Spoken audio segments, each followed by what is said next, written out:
Okay, so I have the old carb back in with the thread repair. Let's go have a look.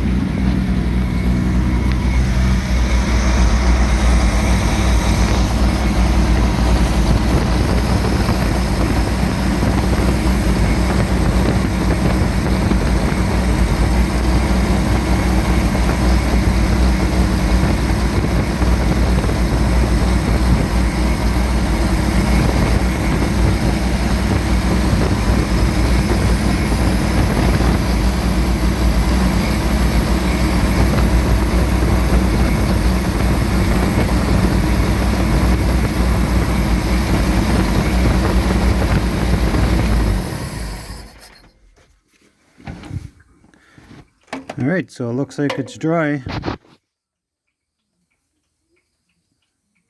Nothing leaking out yet. I don't have the throttle hooked up or anything, so I'll do it by hand, but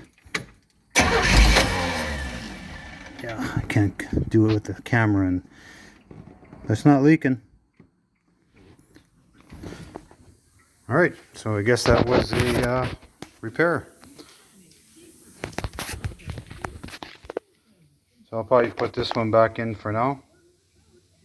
Talk to you later.